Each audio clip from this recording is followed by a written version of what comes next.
before we get going, you in there. So I need you to do something for me. First, get out of full screen. All right.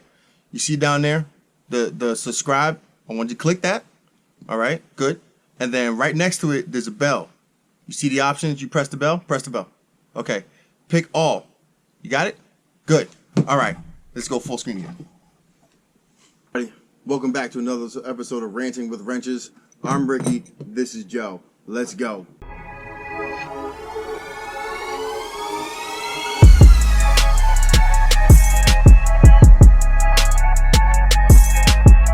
So today, our question is going to be, how important are gauges, and can you have too many?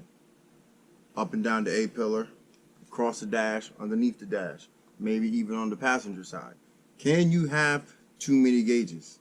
Joe, what do you think? I think you can have too many. There's people out there who thinks, you go in the store, you see this gauge. You're like, oh, shoot, let me have all of them. You have like 20 of them going down the side of your pillar. So you go to the display and you see all these gauges and just like, I'll take them all. Yeah. And then some people don't even know what they read. They just have them in there because just for show, you know what I mean? Cause, bro, race car. Yeah. But I think because I asked Al about this before, and especially with the access port, it's one thing with multiple gauges on it, but certain things I would have on there, and I'll be like, "Do I need this?" He's like, "No. All you need. This is on the access port. Access port. So like showing, like small, like it's a small picture, Yeah, like small digital pictures. gauges just showing you. You can hold like six on it. But like, so how big is the screen? Because like your access ports, like the port itself is like that big, but then the screen itself is like maybe like 3.5 inches. Yeah. Because then you got the directional buttons at the bottom. But you can see everything on it, clear as day. So the only thing you need is air to fuel ratio, the knock sensor. Okay. What else? Oil temp, oil pressure. Oil pressure you don't really need. What else? There's something else. I forgot what he has. Battery voltage. No. Some people have what do they call it? DOM, which tells you if you have like good gas in your car. Okay. So if it reaches I've never used that one. Yeah. So a lot of super people have it. Yeah. So if it reaches 1, you have good gas. If it goes below 1, like 0.8, that means you have like bad gas, which could eventually lead to knock and all that other stuff. I actually the one time had a situation where I actually got bad gas. Like it was, but I caught it in time because the car started like acting up. Luckily, I think the fact that it was a non-turbo car is what saved me. So as soon as I'm like, why is this acting crazy? Like it wasn't putting power. It almost sounded like it wanted to shut off for no reason. And I knew everything was fine. And the first thing that popped into my head was I must have got bad gas. So I turned off the car. I went back to the gas station and I got dry gas. I bought like 3 bottles of dry gas. And as you know, everything at the gas station is 3 times more expensive than it should. So instead of paying maybe like $5 for 3 bottles, I paid like $15 for 3 bottles. I dumped it in there. I shook the car to try and get it to mix in the tank as soon as possible. And then I primed the fuel system. And then I turned it on, I let it run, and it was smoking for maybe like 3 to 5 minutes. It was like white smoke, so I started revving it, and finally, when all the white smoke came out, it was bad gas. Because after that, it ran fine. That's crazy. Yeah, like honestly, if that would have been a turbo engine, I probably would have been fucked. Like that, the only thing that saved me probably was the fact that it was a NA motor, and I wasn't pushing it. I was just driving to work. But as you were saying, was it what you call it? Like a name brand gas station or like it's a Turkey Hill. Turkey Hill. It's a Turkey Hill. Yep. That's weird. But like I was saying, you only need a couple gauges. The ones that's important, the ones that you can actually read and not just have it there for display. I would say the max gauges you should need is probably like, I would say 3 to 5, depending on what you actually do with your car. So you might be running like maybe a meth setup, maybe, you know, NOS, maybe some other stuff that requires a gauge for you to monitor so your car doesn't blow up. You know what I mean? But Whoops. other than that, like, I was talking to someone and they said someone had a temp for their headers. Headers A temp. cylinder head temp? Yeah, it was some weird thing. All you gotta do is... And it was like... Well, alright, so there are some cars that don't have a thermostat in them. Because if you have, like, if you have a thermostat in your car, you don't need a cylinder head temp gauge. Because that's basically where the car is taking its temperature from. It's from the cylinder head. Or like just below it. So like the water passages, it's got access to the water passages. So you don't need that. Now, if you're running some type of maybe I don't know, like some sort of like a race setup where you're reading each individual bank, but even still, you know what I mean? Like why, you know what I mean? Unless you want pinpoint accuracy, there's really no reason to have a cylinder head temp gauge as an external gauge. Like it was either that or an air temp to see how hot your air is for your exhaust system. Exactly, that's what it was. It was weird as I kid you not.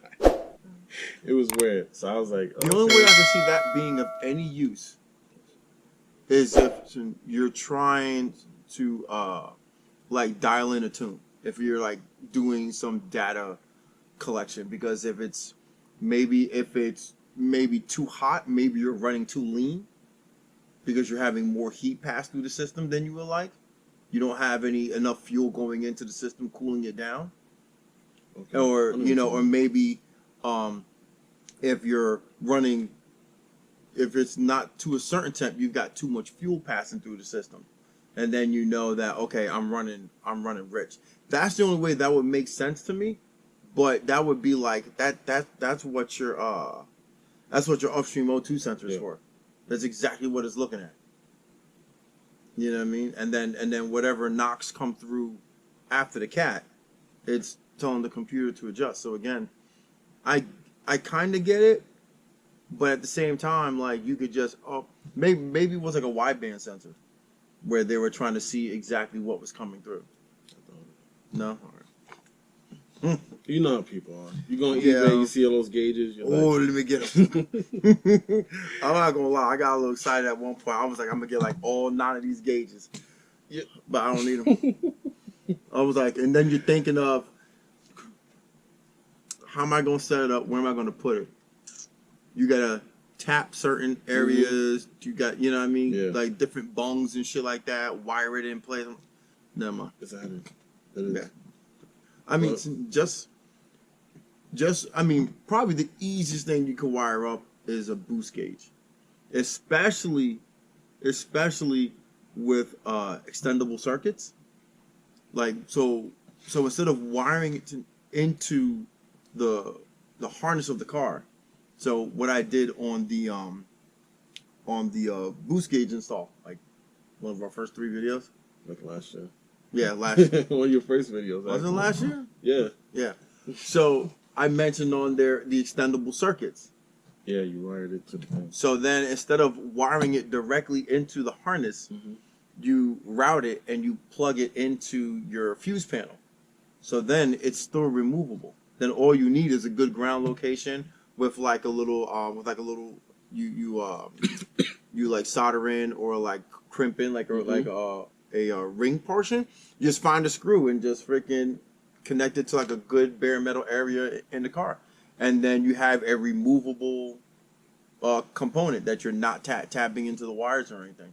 Because you sit there trying to solder and thread into wires, it can be a pain in the ass. But being able to use that extendable circuitry, That's we'll put the link up top for that because I like the way that is. Yeah, that especially for people who's not really known, what I mean, messing with wires. And Oh yeah. If you hate messing with electrical components and your confidence is shaky, extendable circuits, and so you go into that's in the Jetta playlist, and then the extendable circuits link is in the description of that video. But I still have like an extra set laying around just in case I need something. You never know.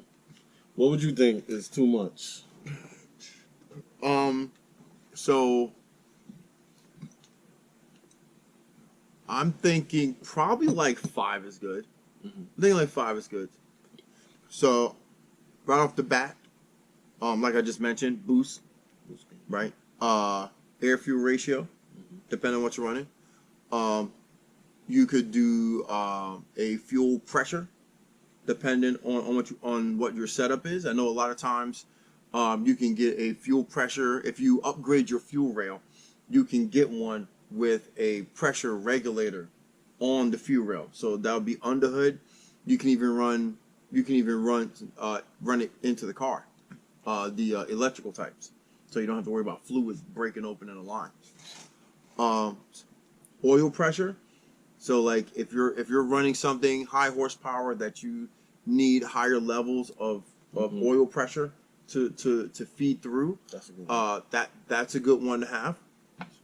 And then your battery strength, your electrical output, because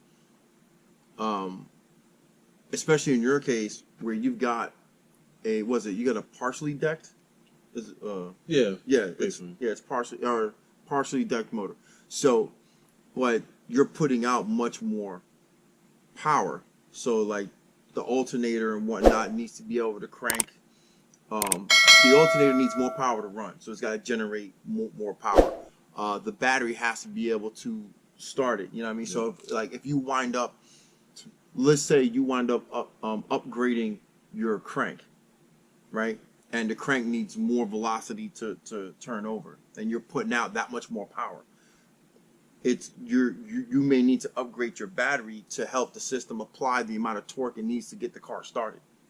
So I think having a voltage gauge is something good to have. Like me, I don't need it. You know what I mean? I'm still running a lot of stock components. I'm not running anything crazy. Maybe if I threw like a massive subwoofer in the back, I'm like, all right, maybe I should get like a voltage reader. But again, my car, if I'm having a problem with that, a light's gonna come on. You know what I mean? So most cars have something where a light's gonna come on.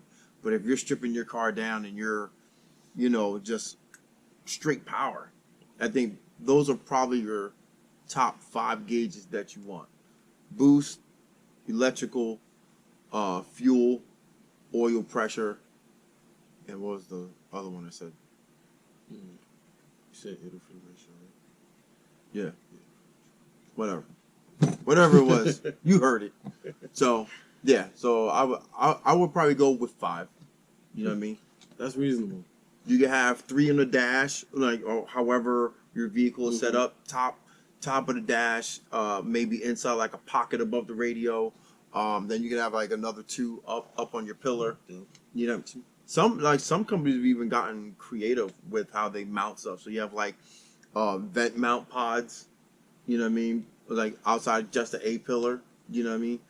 You could have like somebody had one to where, so instead of it just being three